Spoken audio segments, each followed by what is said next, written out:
Esto es Sobremesa, un podcast de El Diario AR, en el que los historiadores Pablo Gerchunov y Roy Ora conversan sobre pasado, presente y futuro. ¿Qué tal, Roy? Hola Pablo, ¿cómo estás? Bien, nos tomamos una semana de vacaciones. No, ahora lo hacemos una vez cada 2 semanas. Cada 2 semanas. De acuerdo. Sí.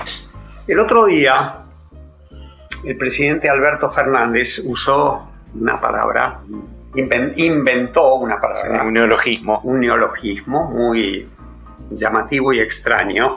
Deudicidio. Para describir lo que según él fue la herencia de una deuda impagable contraída por Mauricio Macri. Yo tengo la impresión de que eso nos permite alejar el foco, ir más atrás en el tiempo y ver si de verdad la Argentina, además de la experiencia de Macri, sobre la que algo diremos, es un país, como diría mi amigo Miguel Ángel Broda, que se emborracha frecuentemente.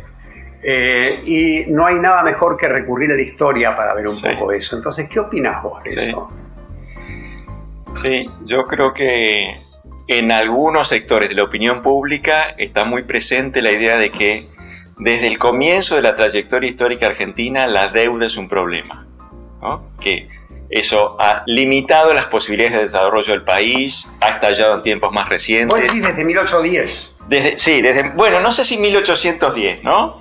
Porque ahí todavía no tenemos... Bueno, de acuerdo, sí, más adelante. No tenemos, pero desde muy temprano, sí, ¿no? Y si yo tuviera que plantear un esquema muy simplificado para analizar la relación de la Argentina con los mercados de capitales, poniendo el foco en la deuda soberana, la deuda que toma el Estado, marcaría 4 momentos, a ver qué te parece. Lo señalo rápidamente y después volvemos, si te parece, sobre cada uno de estos. ¿Qué enseñanzas nos dejan? ¿Qué podemos decir en estos pocos minutos? El primero arranca en 1824 con el primer empréstito que toma el gobierno de Buenos Aires, Rivadavia. Yo creo que ese es un evento aislado. Como ministro de Relaciones Exteriores, Rivadavia, ¿no? Ministro de Relaciones Exteriores, después esa deuda... Esto hay un estado de formación. De acuerdo. Rivadavia llega a la presidencia, es un empréstito que toma con la Casa Varig, ¿no es cierto?, con fines de desarrollo para hacer el puerto, y eso después se gasta en la guerra con el Brasil, en esencia, ¿no es cierto?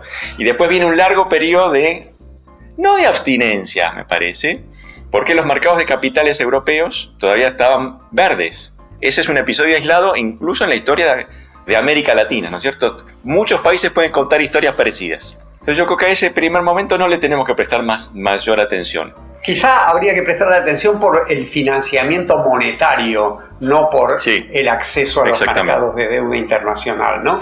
Pero dejemos eso para otra oportunidad. Sí.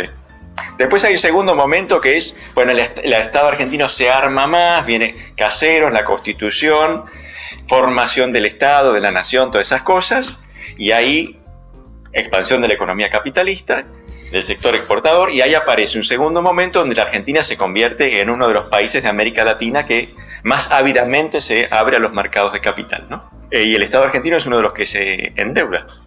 Y ahí entonces tenemos un ciclo de crecimiento de la deuda que, para decirlo rápido, y ahora seguramente vos vas a decir algo sobre el costado oscuro, yo señalo el costado positivo de eso, ¿no? El acceso al financiamiento internacional le permitió a la Argentina desarrollar sus potencialidades productivas. Creció de manera muy veloz su deuda pública, pero al mismo ritmo, a un ritmo aún más acelerado, creció su capacidad de servirla, su potencial de crecimiento. Entonces hubo allí algunos capítulos complejos, hay 2 que yo recuerdo importantes, y después podemos mirar algún otro, que son Avellaneda, 1874, primera crisis de deuda importante, ¿no?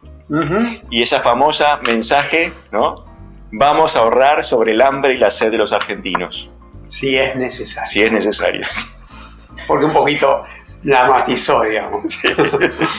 Claro. Pues yo creo que eso no termina de captar qué estaba pasando con la Argentina en términos de deuda, ¿no? Porque la Argentina fue muy ambiciosa, en el sentido de que no fue una estrategia conservadora. vos lo mostraste muy bien ahí en Desorden y Progreso, ¿no? Más que una incursión cauta en los mercados de capitales, lo que caracterizó a la Argentina desde muy temprano fue la desmesura. Pero una desmesura que, salvo en algunos episodios puntuales, funcionó, para decirlo rápido. Sí, desde Sarmiento diría, porque rápidamente viene la crisis con Avellaneda, pero Sarmiento fue realmente un gran endeurador. Y vos decís, para construir algo, para construir una nación. Y yo estoy de acuerdo. Estabas en esa etapa entonces. Claro. Después viene el episodio grande de crisis de deuda, el 90, y ahí, bueno, ese sí es una crisis mucho más profunda que la de Avellaneda, ¿no? A punto tal que la Casa Baring, otra vez protagonista central de la relación con Argentina, tambalea, ¿no? Es decir, acá tenemos un fenómeno de una magnitud muy considerable. Sí, que es materia de estudio en el mundo entero, ¿no? La crisis argentina de 1890. No, yo creo que ahí hay algo interesante, y es que esa es la primera vez que yo veo en la historia argentina una crisis propiamente argentina, específicamente argentina, idiosincrática, algo que no está ocurriendo, por lo menos en la magnitud de la Argentina, en el resto del mundo. En el resto del mundo que aspira al progreso, sí. Hoy lo que hoy llamaríamos países emergentes, sí. ¿No? Y es una crisis importante, ¿no? Muy importante. Pero vos fíjate una cosa interesante. El vicepresidente Pellegrini le escribe una carta a Juárez Selman en donde dice lo siguiente: el tiempo no perdona a lo que se hace sin su concurso, y hoy nos advierte que hemos andado con demasiada rapidez. Esto es, su crítica no es una crítica sobre la velocidad del endeudamiento. Tanto es así que lo acompaña con una idea que se hace muy potente en el momento, que es: esto es una crisis de progreso. Seguramente él lo decía para calmar los ánimos, pero que pudiera ser escuchado la idea de que una crisis de deuda de esa magnitud fuera una crisis de progreso, y la gente lo tomara como algo posible, como una interpretación razonable, es llamativo, ¿no? Sí. Porque quiere decir que deuda acompañaba progreso, como vos estabas diciendo. Claro, sí. Y bueno, esos años fueron difíciles, pero el tiempo le dio la razón a Pellegrini, ¿no? Totalmente. Tuvo que hacer sus cosas para eso, pero sí. Pero digamos así, después de un quinquenio complejo, la expansión productiva argentina fue lo suficientemente potente como para que dejara de hablarse de la deuda como un problema que requería los mejores recursos intelectuales argentinos, ¿no? Y en este sentido estoy pensando sobre todo en que ese fue hay un ciclo de expansión que llega hasta el centenario, después viene la guerra y después otro importante en los años 20, ¿no? Así es. Y me quería referir a un episodio que es el del año 20, un episodio del año 27, que es cuando el presidente Alvear decide reabrir la caja de conversión, ¿no es cierto? En ese momento se había interrumpido la convertibilidad, que había estado vigente al inicio de la guerra. Al inicio de la guerra, había estado con la Argentina como más de una década fuera de la convertibilidad, y vuelve la Argentina a la convertibilidad. Y el presidente Alvear, bueno, no sé bien los detalles, pero se pregunta: ¿estaremos en condiciones de respaldar un retorno a la convertibilidad? Y consulta con un banco norteamericano, la banca Morgan, ¿no es cierto? Así es. Y le manda la pregunta: ¿nos dan apoyo? Y la respuesta, la pregunta es: ¿cuánto crédito tiene la Argentina? ¿Cuánto les podemos pedir? Y la respuesta es un telegrama que dice: ilimitado. Una sola palabra. Sí. Ilimitado. Ilimitado. Crédito ilimitado. Para la conmoción de Alvear, me imagino. Sí. Eso cuentan las anécdotas, ¿no? Sí. Que se conmovió junto con su ministro Víctor Molina. Se abrazaron. Sí. Y algunos dicen que lloraron incluso. Sí. Eso quiere decir que Alvear no tenía ninguna duda que volver a los mercados de capitales era una buena noticia, que era la línea por la que vos ibas cuando hablabas desde el 60 en adelante. Ahí la deuda no era un problema, para nada. Exactamente. No podía ser concebido como un problema, era simplemente un instrumento para acelerar el crecimiento de la Argentina en un momento en que ya era una Argentina más madura, ya no iba a cometer los excesos de los años 80, ¿no es cierto? Me parece que ese es un poco el diagnóstico. Ahora es interesante porque vos decís 1927 y con eso estás trayendo a colación otra cosa, y es que eso ocurre a poco tiempo de que los mercados de deuda se derrumban completamente con la crisis del 30. Sí.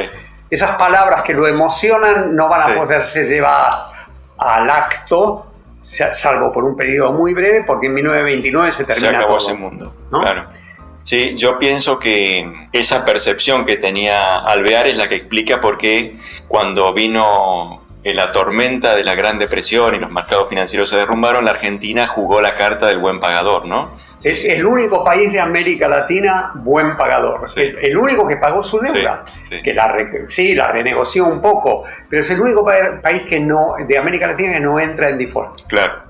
Ese es el punto. Sí. Entonces ahí está muy presente la idea de que tomar deuda más barata que la que puede tomarse en Argentina, o a una escala más grande que puede tomarse en Argentina, es un buen negocio para el país, y tenemos que esforzarnos para hacer buena letra, porque una vez que pase la tormenta y otra vez brille el sol en el Atlántico Norte. Lo que pasa es que la tormenta duró muchísimo, mucho, ¿no? Duró hasta, yo diría, hasta entrado los 50, hasta el 58, 59, ¿no?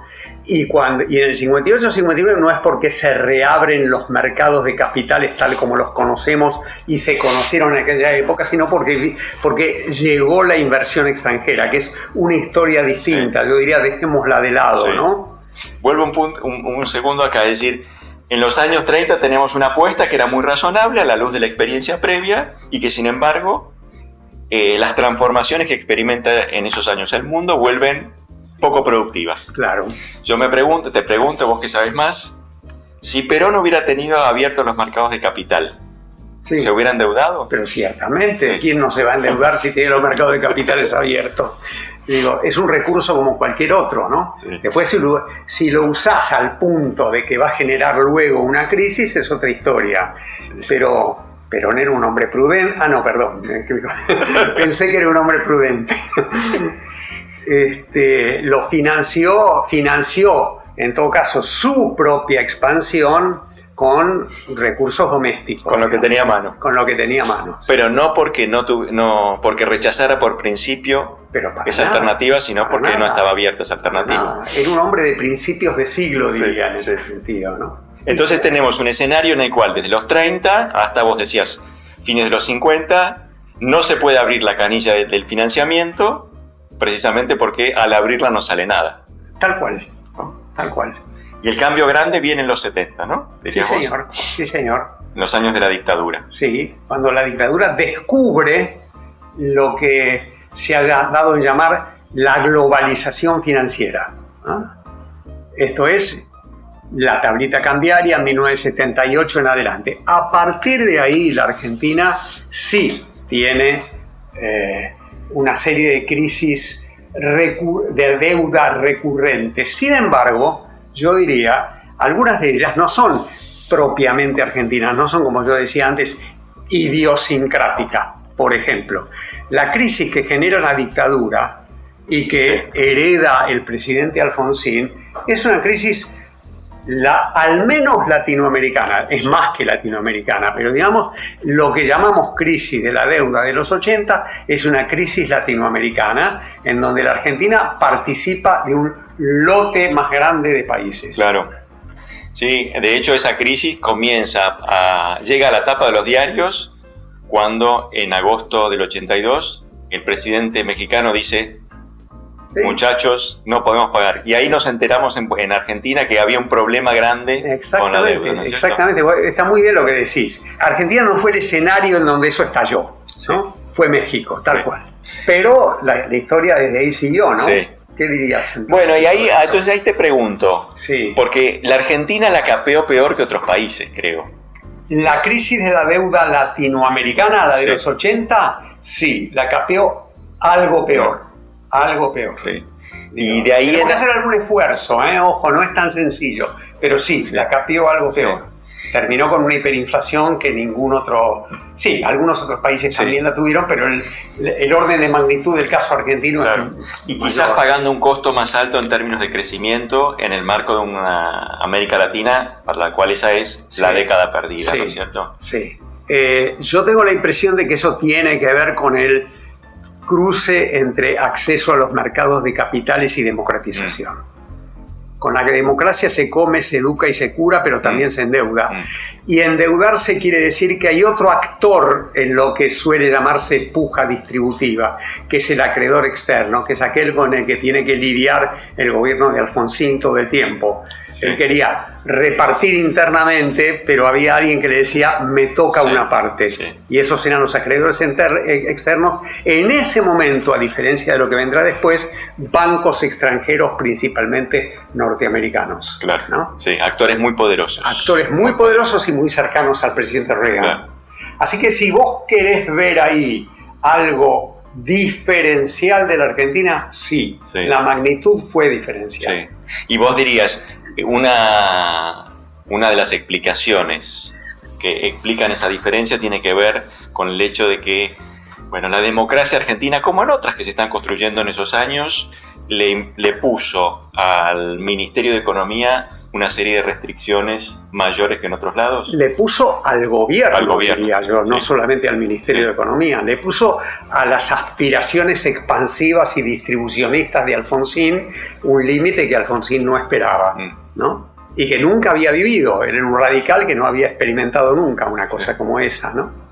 Entonces, en ese sentido, yo creo que eso es lo que hace de la crisis argentina, porque ahí yo creo que el hecho de que la democracia argentina empieza más temprano que en otros países importa, ¿no?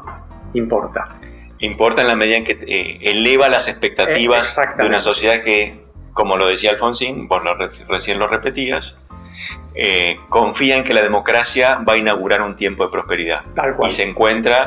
Es un choque de trenes, ¿no? En un punto, ¿no? Exactamente. Choque de frente. Exactamente, sí.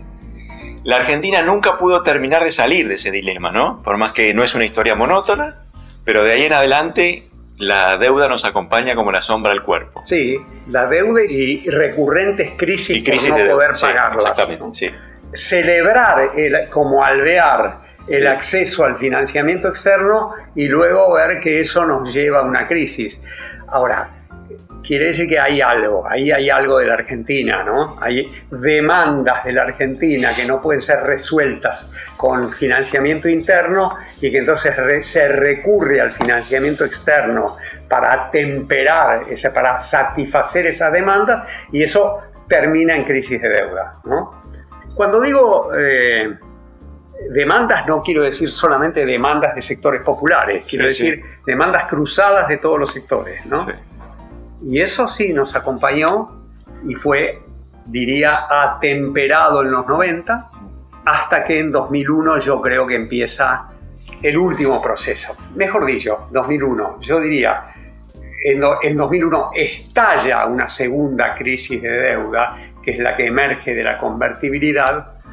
Esa se atempera por, yo diría, en parte por el ajuste que la propia dinámica caótica del 2002 generó, y a eso se agregaron los buenos precios internacionales que acompañaron a toda la región. Sí. Hasta que esos precios internacionales se cayeron, la fortuna dejó de acompañarnos, y ahí sí yo diría 2011 o 13, 2011, 2013, 2019, para no entrar en la pandemia, es una época difícil. Muy claro. Una época de deuda que no se puede pagar o que solo se puede pagar gastando reservas internacionales, que es lo mismo que endeudarse. Claro. Sí, es decir, vos dirías, esa primera década es una década en la que el escenario mejora gracias a superávit comercial, superávit fiscal, salarios bajos, crecimiento. Y buena parte de eso provocado por el estallido de la crisis anterior, más los precios internacionales. Lo que me lleva a mí entonces a preguntarme si, ¿cómo era la palabra de...? Deudicidio. Deudicidio. Sí. Si el deudicidio no debería pensarse como un fenómeno que nos acompaña desde 2013 y que no es exclusivamente, aunque hay responsabilidad cierta de Macri, algo que nos acompaña desde 2013 en adelante. Es decir, nosotros estamos viviendo algo que se parece a una crisis de deuda irresuelta desde 2013 hasta hoy. Sí. Bueno, yo creo que pensar en esos términos nos ayudaría como sociedad a encontrar una solución que no sea simplemente encontrar un neologismo o echarle la culpa a otros. Poner en perspectiva nuestras pasiones, diría, sí, ¿no? Sí. Y hacernos cargo de que estos problemas complejos requieren acuerdos más amplios que los de la propia tropa. Dudo que nos escuchen en medio de la campaña electoral, pero en un par de semanas, si se quiere, podemos volver a hablar del tema. Chau, Roy. Chau, Pablo.